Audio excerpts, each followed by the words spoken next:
Hi, this is Mauricio Martinez, and welcome to Easy Worship Training Level 1.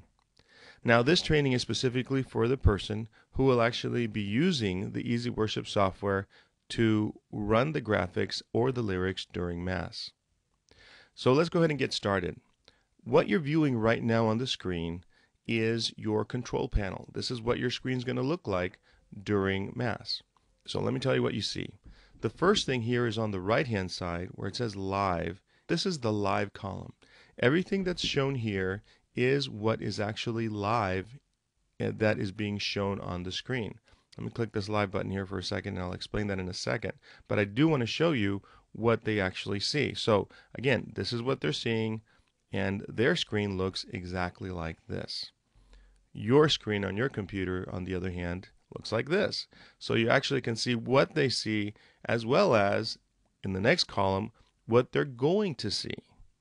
Okay, and not only what they're going to see, but here if you go far to the left, you see the entire schedule of everything they are scheduled to see. In other words, not just what they're about to see, but everything else, and you can actually drag all the way down and see what else they're going to see.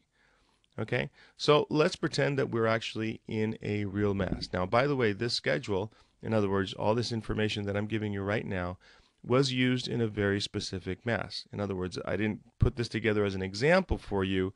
This is a Mass that we actually did only a few weeks ago. So this is what it really looks like, and this is what we really used. So here, the first thing you see is this button is always blinking live, live, live, live, live. If it's not blinking live, that means that the projectors, the information that you want to send to the congregation on their screens is not being shown. Okay. Now, obviously, since you're in the church, you'll be able to see that you're trying to project, for example, this graphic, and you don't see anything but just like a standard computer background that's being projected onto the screens. Well, chances are you haven't clicked this button that's jumping at you, constantly saying live.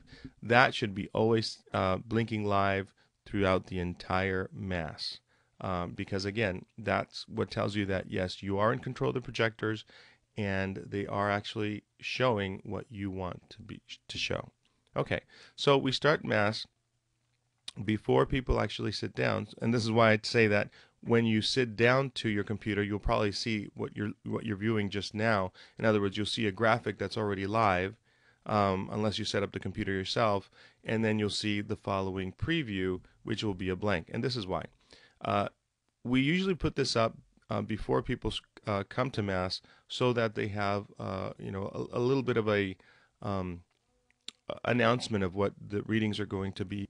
And so after the people are seated, then the one of the lectors comes up, and they announce Mass. They announce who is presiding at Mass, and they may make other announcements. And when they go up, what we do is we click this button here, very important, Go Live button. Click that Go Live button, and what happens is whatever was on preview now goes live. So we had a blank on preview. Now we've got a blank live.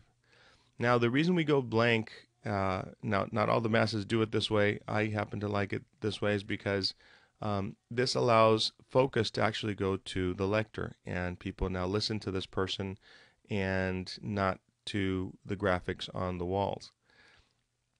After the person has finished speaking, they will actually say, "Please join us in our opening hymn." That's your cue. Okay, so when it's now time to actually sing, click Go Live, and there they are, the lyrics to the song. Now again, what the congregation sees is right here. Though the mountains may fall, the hills turn to dust. Okay, and let me show you, here it is. Again, this is what the congregation is viewing right now. Now, you have here the chorus, verse 1, the chorus, verse 2, and a chorus. And to get from one to the other, you can use the down arrow and up arrow keys. Okay, so you can go to verse 1, they finish verse 1, you can go to a chorus, they finish the chorus, you go to verse 2. Now you can also use the mouse and just simply click wherever you want to go. So, and you might want to use it, for example, if the director decided to go from verse 1 to verse 3. So you go chorus, you go verse 1, and then you know you're going to go all the way, chorus again, I'm sorry, and then you're going to go to verse 3. Then you click down here, or maybe verse 4, who knows. And then if you go to verse 3, you click on verse 3, and you can always just use an arrow to go down to the chorus. Once you're done, you just click on Go Live, and there you go. You now have a blank screen, and let me show you again. This is what they see, nothing. You have a blank screen, and you're ready for the next song. Okay. Now, here on the far left-hand side, you'll notice that you have what we call the schedule. It's an entire schedule of all the songs that you're doing at Mass from beginning to end. They're all in the order of Mass. So the nice thing about this is that you'll notice that as we go live, this highlight keeps going down to the next one. Okay. So in other words, it will go in the proper schedule. Whatever we said goes next, that's exactly what's going to go next. Now we can move around in the schedule. Okay, so if for some reason you accidentally went to the wrong place, or somebody wants to skip something, you can always just click where you want to be in the schedule. Okay, and that will take you to the preview, and then just bring it live. You can only bring something live with the button Go Live. You can't just click on something and it'll go live. So that's why I don't have any fear of going back and forth on the schedule or clicking really on any song, because all that's going to do is change the preview, but it will not affect your live until you hit that button Go Live, and whatever's in preview is going to go live. Okay? All right. So having said that, when you go down here to songs, this is all the songs on the database. Now, why do we show them? Well, number one, the software just works that way, but the reason it's really good for you to be aware of them is that sometimes, not often, but sometimes, there may be a change of song. In other words, let's say in this case we're Be Not Afraid, and we're about to do Be Not Afraid. I'm just going to set this up. Okay, so we now have Be Not Afraid, which is our offertory hymn, and we're about to start, but then for some reason the music director decides, no, you know what, I don't want to do that song.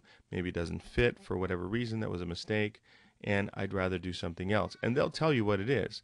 All you have to do is find it. And this is an alphabetical form, so you don't have to worry about trying to figure it out. So if they say How Great Thou Art, starts with an H, click on How Great Thou Art, that puts it in queue, and you can go live. Okay, now something that's really cool is that you notice that the schedule now is kind of an outline instead of a highlight, so that you know where you were in the schedule when you left. Once you've done what you need and everything's okay, then and if you want to go back, you can always go back to Be Not Afraid, or you can go to the next part of the schedule and go live, and you're back in schedule. Okay. Okay, one last thing. Say that you were doing verse 1, verse 2, or verse 1, then chorus, then all of a sudden you go to verse 2, and you notice that they're not singing, Now We Recreate Your Love. My goodness, they're singing something else. What could that be? Now, if you know, for example, oh no, they're on verse 3. For some reason, they skipped verse 2. Then you can just click on verse 3. But what if you didn't know? What if you really didn't know what exactly it is that they skipped? Well, you can hit the clear button. No big drama. The words just disappear. People understand that you're not on the right lyrics.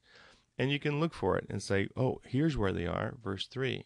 So click on verse 3, click back on clear, and the words come back up. Okay? It happens, not very often, but if you want to cover yourself, that's the best way. Now, if you're on verse 2 and you know the song well enough to say, oh, they're on verse 3, yeah, sure, you can just click on verse 3 and that'll fix that. But if not, then with that clear button, it'll give you a chance to look for where they are. Now, let's just say that you still couldn't find what verse they were in, and they're about to do the chorus. That's fine. Now you go to the chorus and you bring it clear. Now the other one is black, and black does similar to clear, except that when you click black, it just darkens the entire screen. And really, that's all there is to actually using EasyWorship during Mass.